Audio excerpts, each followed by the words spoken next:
And welcome everybody to God's Views on Political News. It's so great to have you here. I hope everybody had a great Thanksgiving. I'm going to wait just a minute or two, kind of just a couple of seconds for people to start coming in. I told them that you had something incredible to share with them today. Told them not to miss it. So hopefully everybody will be able to get here and find their way in. But while we're waiting, how was Thanksgiving for you and your family?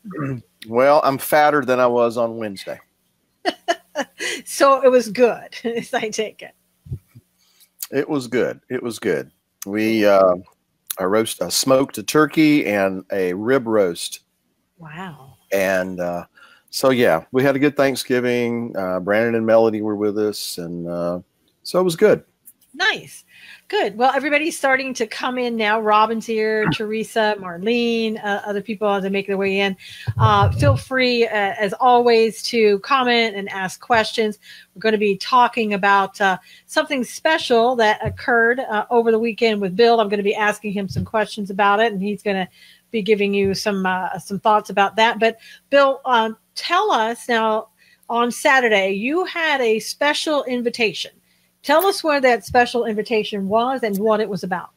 Well, last week we received, Beth and I received an invitation to attend a reception/dinner that was being hosted by the American, hold on, get it right, Bill, American Pro-Israel PAC.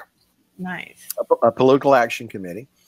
And they were having this reception dinner at Mar-a-Lago in Palm Beach. Of course, this is the residence/resort of the president. I think some people refer to it as the Southern White House or something like that. Anyway, President Donald Trump. Right. But the guy that's in office right now. So anyway, it was.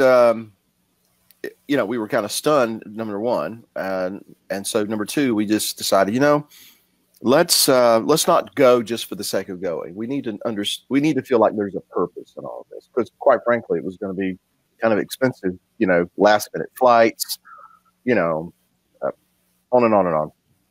Anyway, we felt the Lord confirmed, that we were supposed to be there, so we went down on Friday, and actually Friday night we had a dinner. It was hosted by the same group where there were people who were part of this PAC that were, heading it up. Pastors, people who work in social media, a couple of people that very close to the Trump administration or Trump team. Maybe that's the better word to put.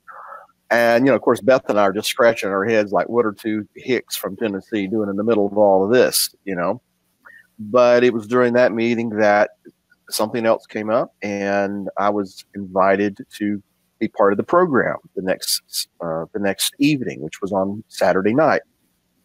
So, and my part of the program was basically, there's a song in Hebrew that it's very near and dear to Beth and my heart. And there's a long story behind that. I won't go into it, but it's taken from Isaiah 62.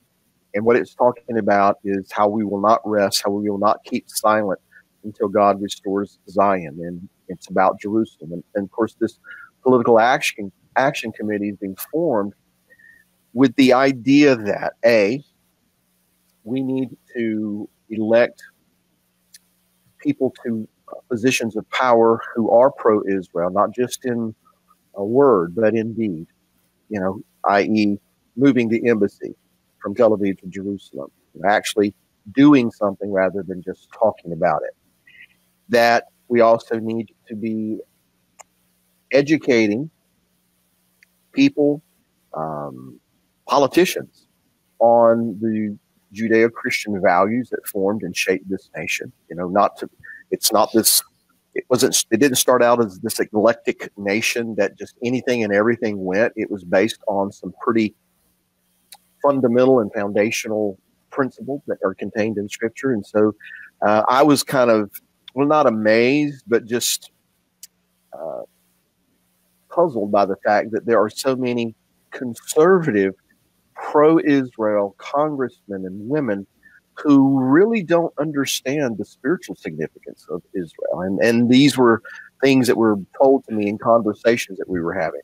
So anyway, the next night, it was a black tie affair. Of course, I didn't have a tux, and thank God I had an excuse not to get one. And but, Beth and I went over. Of course, a lot of security. We went through 3 different checkpoints. Secret Service everywhere, and then you walk into Mar-a-Lago, and I mean, it's just an amazing structure to begin with. The grounds are just impeccable. It's just overwhelming for a little South Georgia boy like me, and so we went to the event. Let me ask you a couple of questions about that. When you went in, did you have to? Were you allowed to have your cell phone? Could you take pictures? Did they tell you not to? You could not take pictures inside the building, other than where we were having this dinner. They let us take pictures outside in the pool area. That's where they had the reception. And we could take pictures inside the room where we were. The room was not a huge room where we were. In fact, I think there was only like 120 people or something like that there, and that was full. Of course, now those 120 people there, or how many ever it was, a lot of Christians. There were people there, in the political realm, and then there were a lot of people from the Jewish community, the local Jewish community, and some from out of town. I guess the most prominent rabbi in that area was there, he and his wife, and we spoke briefly. Some other people were there. Mike Lindell, the My Pillow guy, he was there. Nice. So we got to meet him. So, a lot of people that, some, notable people, there were people obviously that were there because they wanted them to kind of help them fund this group and this action committee. And then there were people, that were pastors and in the spiritual world, so to speak. And so it was in that mix, that here I am, here's Beth and I, we're kind of looking around like, wow, this is pretty amazing. And it all kind of happened at the last minute. My role, as I said, was to sing this song, Le Sion, for the sake of Zion. And at the end of it, Rabbi Kurt Landry, he's a friend of ours from Tulsa, Oklahoma. He said some words to kind of close out the event, to kind of end it on a spiritual note, not just a political speech, I guess, but to end it on a spiritual note. And he asked me to actually pronounce the Aaronic benediction, the priestly blessing upon the people. So, it was quite an honor. It was a privilege. I have to tell you, I was as nervous as a long-tailed cat in a room full of rocking chairs because, well, number one, there were certain dignitaries there, notable people. There were a lot of Jewish people there and a lot of people who knew Hebrew. And so I had to do these things in Hebrew. And so I kept telling myself, okay, Bill, don't louse this up. A lot of people watching. And so when we concluded that, that's about the time that the president walked in and greeted everybody and just acknowledged, why we were there, thanked everyone, said he was appreciative of that, made comments regarding moving the embassy to Tel Aviv and from Tel Aviv to Jerusalem. He said something, and I don't want to put words in his mouth, but it registered in my mind that he said, we know the importance of Jerusalem. We understand that. We have to continue to promote that. Now, I'm paraphrasing, okay? That he did not say that verbatim, but that was that was the translation in my head. Of course, everybody's, straining, to hear every word he said. He wasn't at a microphone, actually. Wow. So let me ask you some questions about that when he came in. Yeah. And your mic is a little bit muffled. I don't know why. The sound is going in and out just a little bit. I don't know. That's better. Better? Yeah, when you kind of look, when you hold it up a little bit, for some reason today it's a little bit muffled. But when he came in, was he wearing a suit? Oh, yeah, absolutely. I don't know if you can see it. Let me see if I can pull a picture up on my phone and hold it up to the screen. We'll try, okay? Oh, nice. Yeah. Yeah, looks like that was what he was. I think I saw him earlier in the week wearing that, or maybe it was on that day, for whatever reason. I remember seeing that particular tie. So when he came into the room, I guess he came by himself. He didn't have the first lady with him. The family was not with him. No, the family was on the grounds. Okay. We were told that, well, Ivanka and her family were there. I think Eric and his family were there. First lady was there. Barron was there, but I think they stayed in the residence part of Mar-a-Lago. And he, like I said, he just came down for just a few minutes. We were told, or Beth and I were told after the fact, that there was a lot of things going on. He'd had some challenging issues arise during the day that he was having to grapple with, and that kept him from perhaps coming in and being there a little longer. But, I don't know. That's just what we were told. But, I can believe that, because that was the day of the Caravan and people were rushing as well. So, yeah. Well, we assumed that's what it was all about. Yeah. No one said that for certain, but that's what we assumed. But,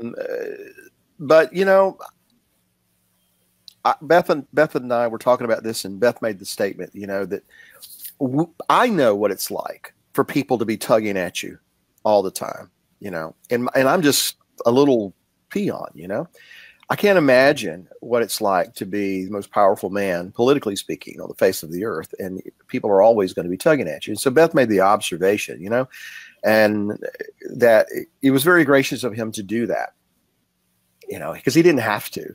But it was very gracious of him to do that, and especially with everything that's going on and people always tugging at him. And this was later on in the evening. This is approaching 10 o'clock, and the man's still in the coat and tie. So, I felt it was very gracious of him to do so, and it was very impressive. Now, I want to know too. When he came into the room, I mean, what's your impression of him? Was it charismatic? Did you feel the presence, of God in the room, or during the evening when you guys were there? Did it stay that way when the president walked in? What were the feelings about that? Well, I mean, as far as the spiritual aspect of things, on a personal level, Beth and I went with the idea, okay, there's some reason we're supposed to be here. We don't know. Why in the world would we be invited to something like this? So we felt like there was purpose in it, not just for us, but overall. And let me give you this little bit of background information. We were told, it was expressed to us that, well, actually it was expressed to the whole group, that if people are in support of the president's policies, particularly as it relates to Israel, as it relates to Jerusalem, as it relates to securing the border, to making sure that America can stay strong, so that Israel has a partner in the world, so to speak, that we cannot depend on the Republican establishment, the Republican Party at large, to put candidates forth who are going to believe and stand on Judeo-Christian principle, who are going to stand with Israel through thick and thin, that we can't depend upon them for that, and we can't depend upon them to support the president and his policies.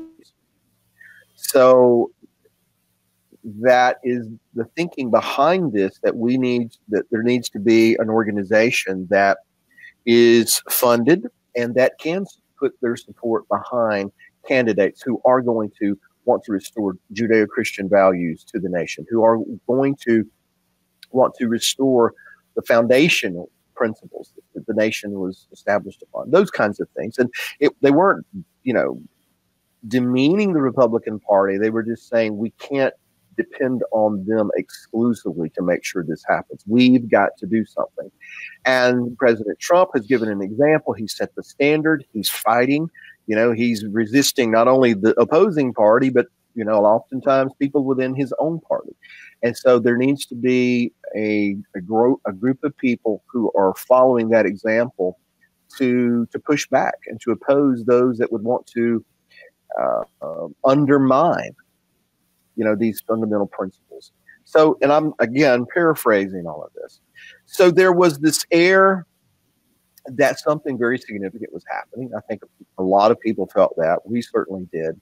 And so in the evening, there were certain things that happened that you felt like there was something really important going on here, something that was going to leave a spiritual imprint. And there were other people that we've talked to just this morning, as a matter of fact, Beth and I, who were commenting on what they came away with feeling happened in the spiritual world, so to speak.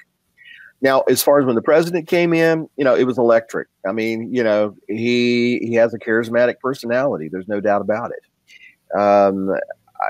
I wouldn't say that I felt, any difference as far as any spiritual presence, but just the fact that, the president of the United States walks in, he's not a little guy. Yeah. So he has a commanding personality. He has a certain charisma, and so it was, it was exciting. I won't lie to you.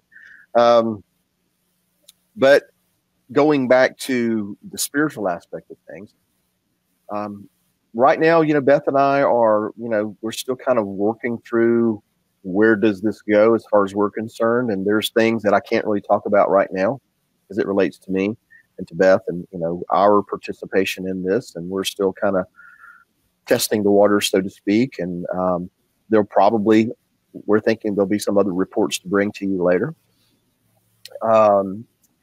But we do believe that there was something significant that took place, and I do believe that it left a spiritual imprint. And we need to we're in a serious situation, guys. I mean, we're at a place, and I know we've talked about this before on the program, but we're in a place, this country, we're at crossroads. We're going to either go one way or the other. We're going to go right, we're going to go left. And I don't mean that in the political sense. I mean that in the one way takes us to prosperity and peace and contentedness. The other one leads to chaos and destruction. And we're determining right now, and I'm going to quote somebody else that was there at the meeting, whether we're going to be a sheep nation or a goat nation. Now, we want to be a sheep nation. Mm-hmm. We don't want to be a goat nation, but we're making that determination. And that's not, I concur with that thought, but that was something someone else said at the meeting from the podium, addressing all of these different people. And I absolutely agree. So it seems timely that this is coming about. And again, I'm still scratching my head about how Beth and I ended up there. We're choosing to believe, for whatever reason, God wanted us to be there to see, observe. And, I got to play a very small role in the night's program. There are people telling me that is opening doors. We shall see. What those doors are, I don't know. But like I said, if there's anything to report, we'll be telling you about it, those things that we can. But right now, I'm going to just kind of wait on the Lord and see what happens. I'm wondering too, whose idea was it to have this event and the significance of what they want to do with this event? Where did they come from? Who looked at this and said, we have a problem here in this country and we need to correct it. We need to move forward in this direction, or we're going to go over here, and we've got to have people helping to fix that issue. Who decided that? Who? Well, I can't tell you that I know all the details of that. I know that one particular pastor, Ramiro Pena, he's from Waco, Texas. He pastors Christ the King congregation there in Waco. I just met him Friday night, so that's about all I can tell you as far as, my interaction with him. I do know people that know him who say he's a man of integrity. He's a man that, good character. And he's been in Waco for a very long time. He is on the spiritual advisory board, that serves the president. And so he is, I think, the chairperson of this. So he and another fellow that is very close to the Trump team, not spiritually necessarily, but as far as social media and other things, who is Well, he's just a very interesting fellow. I'll just say that. And he's involved with things that I don't even really talk about, you know. But he and Pastor Pena, I think, started talking about this. You know, why don't we do this? Now, again, I don't know all of the story. That's just the little bit I picked up over dinner, you know, and just brief conversations that we had. But then there are other people that are part of this that, you know, that in the spiritual world and the believing world have a reputation, a good reputation, who are very supportive of the idea that Trump is, in some ways, personifying the role of Cyrus. You know, we've heard about that a lot over the last few years. And, you know, there were people there that were absolutely adamant about it, you know, not to even esteem the president as much as it is to esteem God's purposes for the president, for this administration, and others, others who will work alongside of him to promote God's purpose. So that's the mindset of those that are part of this. I couldn't tell you all the people. I really just don't know. Did anybody say anything in regards to their feeling of how this is, you know, when January comes and the House has the majority and takes over, how any significance of that in with what the event was about? No, I don't recall if that was addressed so much, other than, you know, implied, you know, by the fact that they're saying, look, you know, we can't rely on the Republican Party exclusively to put forth candidates that are going to advance these Judeo-Christian principles and who are going to support the president and, you know, his policies. And I think that's a fair statement. So implied in that is, you know, look what happened in the midterms, you know, versus what could have happened if there had been perhaps stronger candidates, you know, in those 38 to 40 seats that flipped. Yeah, I'm just wondering, too, you know, how the Democrats would feel about an event like this, you know, because with them, you know, I think we're at a point, we've talked about this before, where I think we're going to see Christianity has already been sort of pushed to the back and everything, and other faiths are being pushed to the forefront, and on diversity and everything else. Any thoughts about that? Any I will tell you that the entire program from start to finish was heavily spiritual.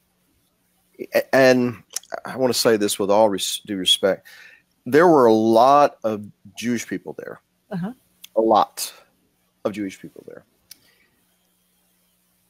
No one from the beginning to the end tried to hold back on that we're believers. You know, we pray to the God of Abraham, Isaac, and Jacob just like you do, but we believe that Jesus, Yeshua, is the Messiah, and people were praying in his name. It was a heavily, heavily spiritual event from start to finish, and Beth can testify of that. And so that impressed me, that this political action committee, you know, they're wanting to make an impact politically. You know, that's what it's all about. But they're going at it that spiritually we have a responsibility to act politically.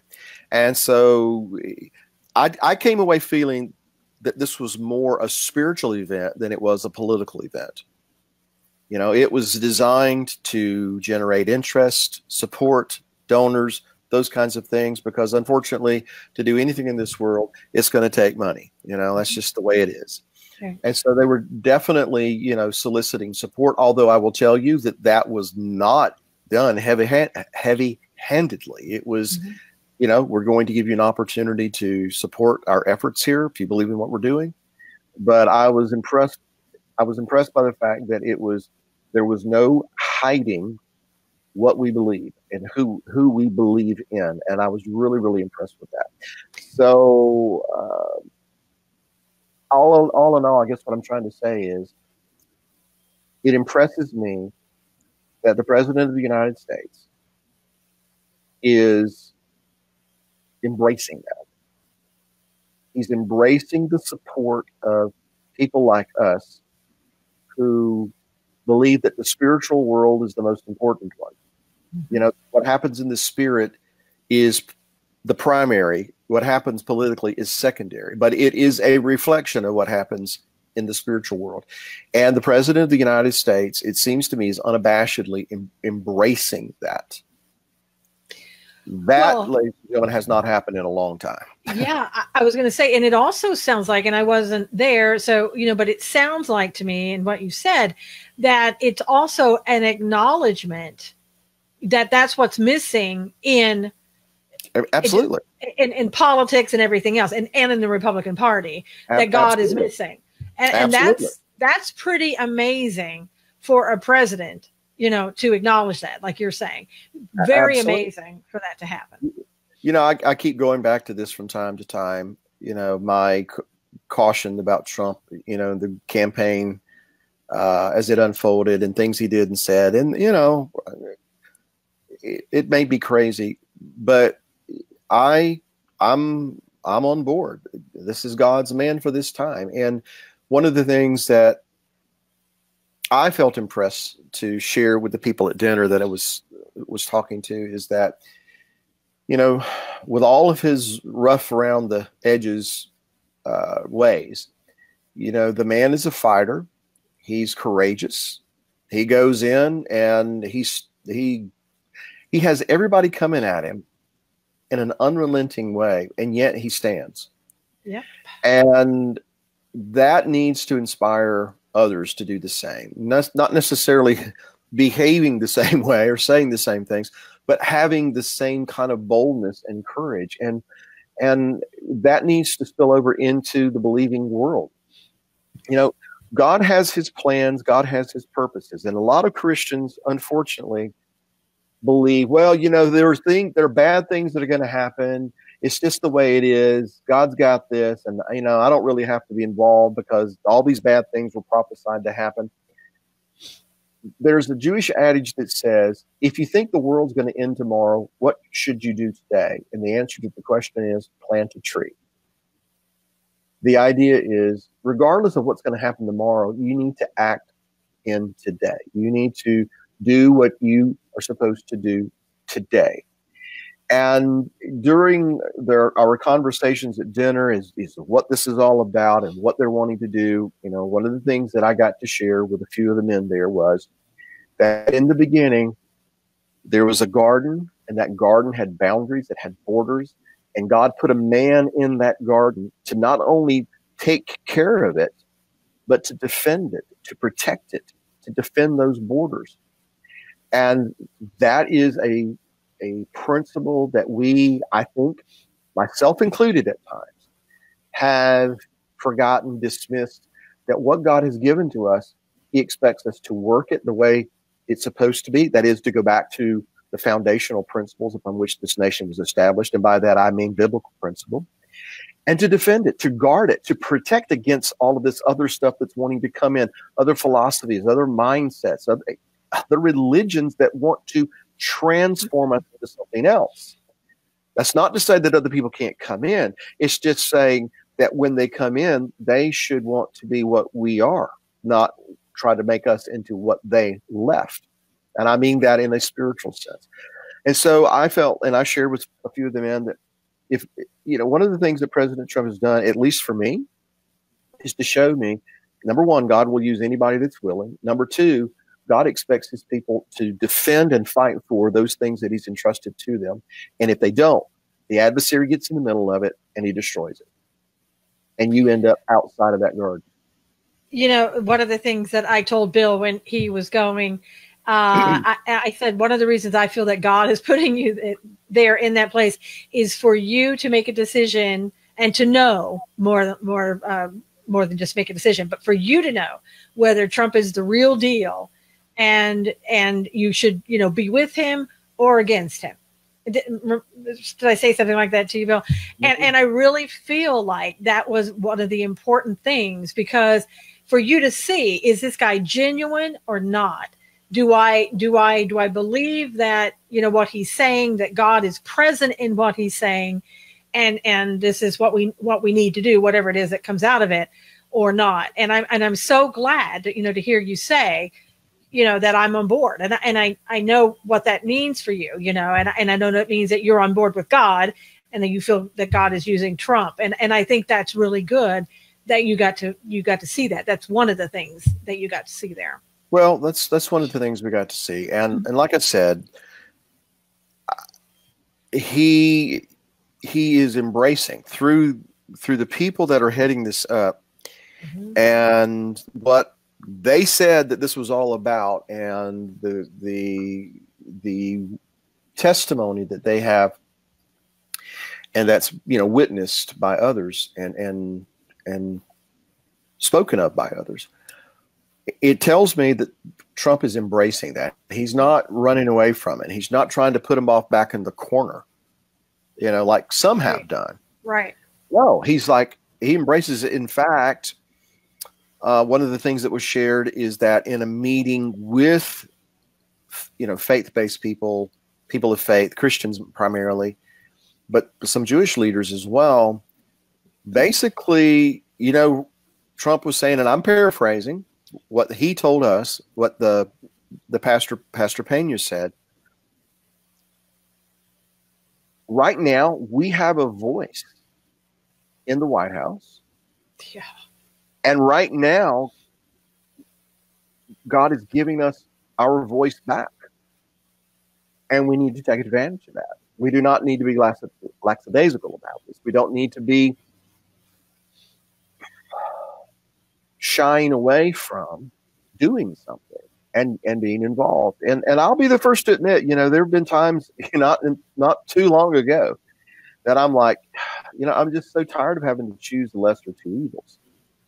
And I still feel that way. But what this whole experience has shown, and I'm not talking about just this weekend, but, things that have happened over the last couple of years, is God's ways are not my ways. His thoughts are not my thoughts. And so that is not to say that everything the president says I agree with. That is not to say that everything the president does I agree with. It is just to say that I acknowledge and I believe wholeheartedly that God has put him where he is, and God wants to use him for certain things and to advance his purposes, not necessarily Trump's purposes, mine, yours, his purposes. And this is where, as believers, we have to be very, very sensitive to the Spirit of God, to not put our own agendas, our own expectations, our own desires ahead of God's, but to be sensitive to his voice, to know to discern what he's doing in the earth. And that's, why I'm come around to this way of thinking. I didn't discern that initially, and I'm seeing it. It's very explicit right now. And I want to be supportive of that. And so I see it as I'm going to be supportive of God's purposes. And if the God's man is Donald Trump right now, then that's what I'm going to do. And if he's going to put somebody in there that has the courage and the boldness to move the embassy from Tel Aviv to Jerusalem, I'm going to support that. Yeah. I may not agree with everything that he tweets, but I'm going to support that. Well, because he's not perfect, he's a human being. And so, right. the main thing is to support somebody who is, and as Jonathan said, he's truly for the people of the United States of America.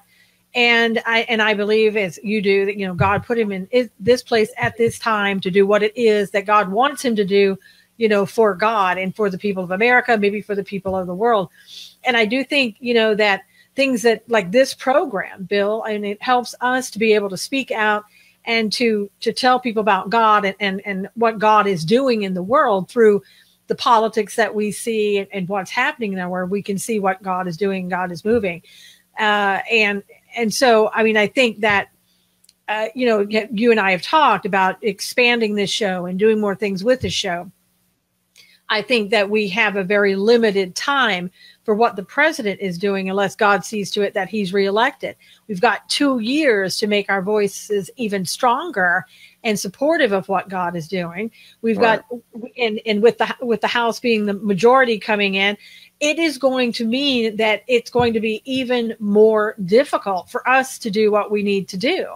And with people being taken off social media, those that are conservative, those that are Christians, our voices are being silenced, which means that we have to speak up even more, even faster, quicker, than we've done before. Well, that was alluded to during this meeting, that it's going to be a difficult challenge. I think it was even stated that we cannot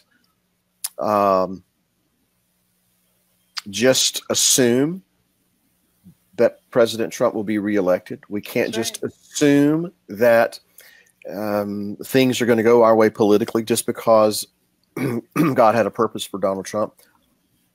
We have to get involved. We have to act. Again, I want to stress this because, this is an internal struggle I have sometimes. I don't want to put politics and I don't want to put social issues or financial issues ahead of spiritual issues. My mind right now is going to Robert E. Lee. Robert E. Lee fought for the Confederacy. By the way, not for slavery, but we won't get into that today. He fought for the Confederacy, and he was good at what he did. And he's one of the reasons the Confederacy lasted as long as it did. But when it was clear that the Confederacy was going to lose the war, and he surrendered his army, and he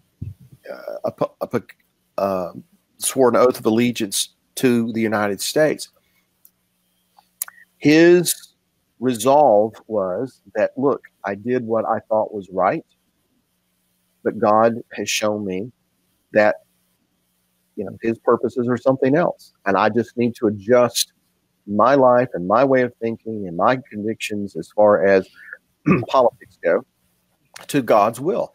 And that's what we have to do. So we need to give it our best effort, I think, to try to be involved and to see that people who are for righteousness and biblical standards and who are going to support the president as he advances those things, politically speaking, we need to put everything we've got into it. We need to do it. There's a window of opportunity. And so we need to be involved in these things, and we need to put our talents out there for God to use in whatever way. And we fight and we fight and we fight. And if we come up short, we can't say we didn't try, The tragedy would be to fall short and look back and realize we didn't do anything. Right. No, absolutely. And we've been kind of saying that all along. I mean, Jonathan said we should do the show 7 days a week. I think that's a little bit much. But, one of the things that we had talked about before and we've talked about on this show, is going in the summer, perhaps doing, I don't know, the God's Views tour type thing and going in and talking to people. But that takes donors, that takes money to be able to do that. And I think that's one of the things that Republicans have always been lacking in. We don't have those big money donors. It does take individuals donating in order for that to even be possible when you're talking about, conservatives. It's unfortunate, but it's kind of the reality of things. Well, I'm kind of, coming to a place that I see very clearly now that, there are things that we have to do. Now, I'm not going to tell you that my main thing is going to be politics now. I'm just saying that as God opens doors, I need to be sensitive to his voice. And I'm saying this on my behalf, on everybody that's listening and watching. We need to make our talents and gifts available to God to do something, to make a difference. That might be with just one person. It might just be, educating ourselves enough to deal with one person and influence positively one person, because you never know who that one person's going to be. It might be that you end up in some event that you're surrounded by people that you don't belong with, not necessarily, but God has a reason for you being there. Beth and I definitely felt that this weekend. And by the way, look, we didn't meet the president. He came in and he greeted people for a few minutes. He spoke to the whole congregation of people for a few minutes. I don't have inroads to the president. It's nothing like that. Beth and I were invited to this event. We got to participate in the program, and it it would seem that maybe it might lead to other things as far as being involved with some of these people in this group. I don't know.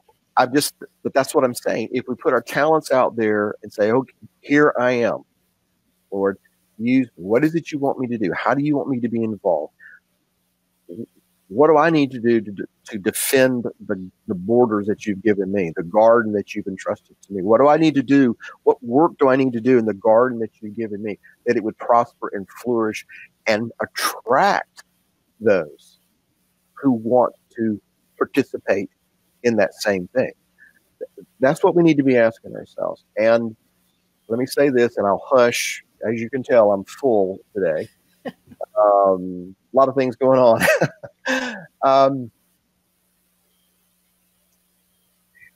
We don't need to give into the escapism mentality.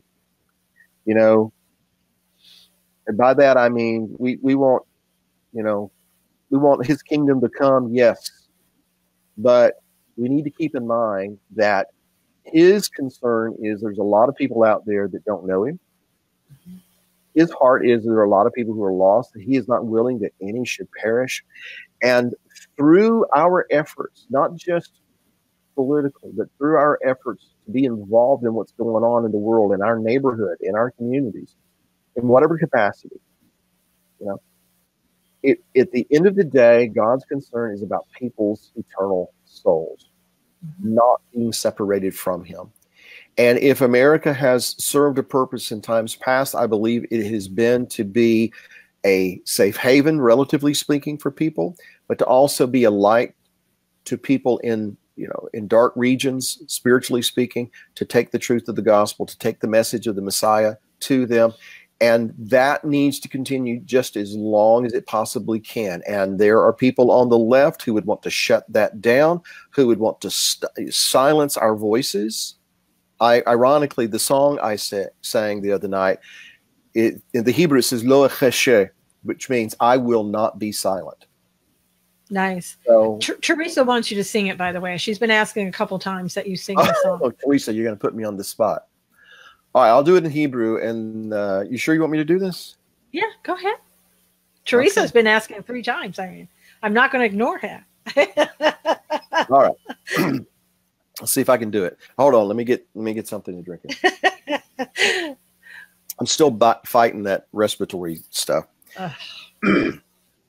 Leman Zion lo echashe, lo echashe, ulman Yerushalayim lo eshkot, lo echashe, ad yetzeka noga zidka, lo echashe, veyoshuata kelapid yiva, lo echashe. For the sake of Zion, I will not keep silent. I will not keep silent.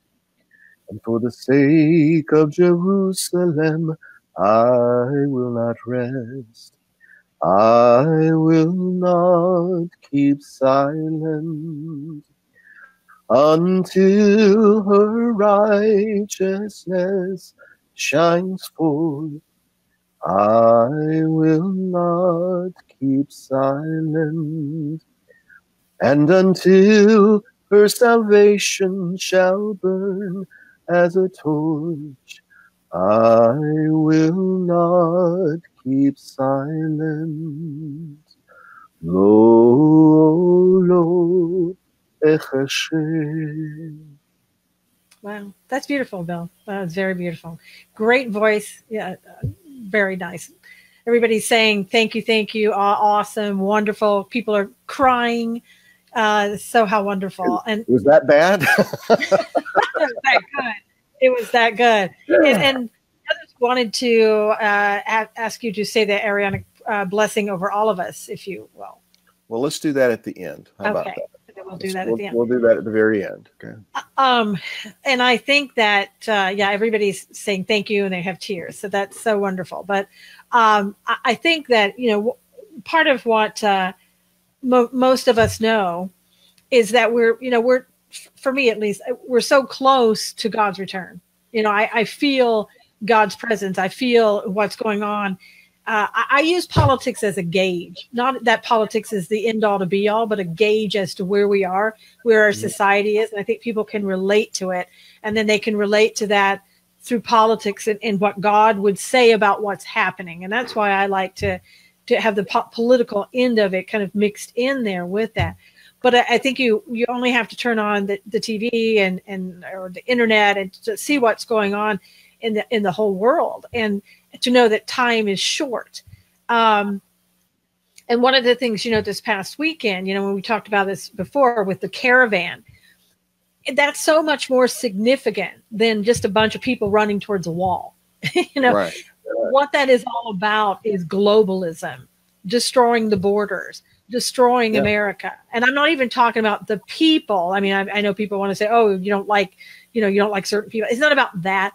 It's about the agenda that those on the liberal left, progressive left have to destroy this world, to destroy what God has given us, to just take away the blessings that we have, to make this country into a globalist society rather than, President Trump's agenda of being a nationalist and keeping this country for us and protecting what God is giving us and protecting the boundaries. Well, that's just it. It's not the people, it's not the individuals. Although, let's face it, the adversary works through people, just like God works through people. Exactly. And so politics is a reflection of where the people are, where their mind is, where their heart is. Absolutely. How degenerate they are or how righteous they are, one way or the other. And right now we're a divided house. So that shows you where we are spiritually. We're divided. And Elijah comes on the scene to say to the children of Israel, to God's people, and I think this applies to us as a nation today, how long are you going to go back and forth between two opinions? If the Lord is God, then serve him. If Baal is God, serve him. The way the Messiah put it was this: are you going to be hot or are you going to be cold? I'd rather that you were one or the other, but you're lukewarm, you're divided, you're mixed together. And so you can't be this divided house because it won't stay divided forever. It'll have to be one or the other. And so the politics, and this was the point, the politics that we see going on around us today is a reflection of the heart and the minds of the people. And so this influx through the Caravan and through other means, by the way, not just the Caravan, but this influx of a borderless mindset, no walls, no borders, no respect for law, no respect for the men and women that are on the border defending it, throwing rocks at them. By the way, throwing rocks at people on the other side of a fence, what does that sound like? Who does that remind you of? Where have you heard that before? Go to Israel. Yeah. Go to the Gaza area. Go to these places in the so-called West Bank. What do they do? Same thing. Yeah, same thing. In the eyes of the world and CNN and MSNBC, they focus on these little kids. They don't ever really focus on what's really going on because they want us to have pity on one so that they can advance this borderless globalist mentality. You mean the kids and the women that the men that, the few men that are in the Caravan push to the front so they can be protected? You mean those men that are actually those men that are the MSNBC reporter even finally told the truth and said that the majority of the people in that Caravan are men and they're not seeking asylum. So what does that tell you? I mean, those men are definitely being used to get the agenda of the left, which is globalism. And you hear the celebrities over the weekend, look at what you're doing to these poor little children and you're gassing them. And one said, we have enough room for everybody. Why aren't you opening up the doors and letting everybody in? Open the borders. They can all come in. We totally have enough room for everyone. Well, you know, I think of what is her name, Alyssa Milano. Yes, yes. And the vulgar, you know, just this vomiting. Rant. Yes. Yeah, all these expletives out because they use tear gas on women and children. And I thought, you know, that's a blatant lie. Yeah. But that is the ploy of the enemy to appeal to emotions and feelings and to have that override what is right and what is lawful. And so that's what we're up against here. Now, David was saying, remember, this is all powered from Europe, the Babylon. I think David is in the UK right now and really worried and says they need prayers in the UK for what's happening over there. And you can see what's happened when they opened the borders to everybody in Europe. That's a perfect example of exactly what they want to happen here in the United States. Rachel says, globalism, if you select elites in the world and everyone else, the pathetic working serfs. Yes. And the dumbing down of people as quickly as possible, because those people who don't think for themselves are so easily overtaken and so easily ruled. And that's exactly what, they want to do. Bethany says, let the NFL open their gates and let in whoever wants to come in. Exactly. I've said to people, give me your address. I'll send them your way. David said, we have enough room for them, but when we let them in, they have no room for us. And David, that is exactly why we have to protect our borders, why we can't allow just anybody and everybody to come in here. A lot of people, they've been identified, at least 600, the DHS is saying, are absolutely unequivocally criminals that are in that bunch of people. And we're continuing to see people in the news that have killed others, that have come here from caravans previously, from Guatemala was recently in the news. People who are sexually assaulted, people who are killed. And it's not to say everybody in the group is a murderer, a rapist, or anything else, but it's to say we don't know who these people are. They're not coming here to assimilate with us. They're coming here to, I guess one word would be to overtake us and turn America into what it is that they want America to be, through the help of the left, helping them to get. Well, I've said it again and again and again. The tares are not sown in the midst of the wheat to be buddies. The tares are sown in the midst of the wheat to steal, to kill, and to destroy. Now, people, individuals may be coming for different reasons, but as a whole, all of this is, as you said, it is a mentality, a mindset that is globalist in nature. It's borderless. It's lawless. Yeah. That's what it is. And that is what I see the president taking a stand upon, and he's being fought. They're coming at him from every side. The courts, this is just a thought. This is just Bill, I'm at the point, I'm like, defy the court. Yeah. Defy the court. I'm at the same way, because all you're going to get is every court telling him no. And eventually, if more people come in there, they're saying maybe 10,000 more on the way, next week or whatever. And I can see the ACLU continuing to pressure, the courts continuing to pressure, going into the courts and getting temporary restraining orders and injunctions and all that. And at some point, they're going to have to say, you know what? I know what the power of the executive office is, and I'm going to take that power and I'm going to protect the country, period. And let the chips fall where they may. So I agree with you. Bethany said, I'm a citizen and have to provide proof to fly or drive within my own country. And David said, I'm from Northern Ireland, the last God-fearing section of the UK. When that falls, that's it. Wow. Jonathan said, this show is great, brings tears to my eyes. Thank you, Jonathan. And Linda said, I wonder what would have happened if Adam put that snake out. We might be living in the garden today. Yeah. There's one other thing I wanted to say, Susan. I know we're running short on time. And you're going to have to save time for the prayer. Don't know how long you need for that. So right. I would assume a lot of you have seen the movie The Patriot with Mel Gibson. Have you seen that movie? Yeah. Okay, well, if you haven't, you need to watch it. But here's the point I was going to make. At the end of the movie, Mel Gibson can't win the battle by himself. He needed other people there in support of him, because he was telling them, hold the line, hold the line. And when they held the line, the British that were coming at them, thinking that they were going to collapse, the numbers were just too many. They had won so many times in times past because they were just such a formidable foe. They just felt the colonials would just turn and run as they always had. But Mel Gibson was inspiring them, hold the line, hold the line. And he held up that flag and started waving it. And that inspired people who were running to turn around and go and face the enemy, hold the line, and eventually collapse their lines and bring victory. You understand what I'm saying? I do. You know, I do.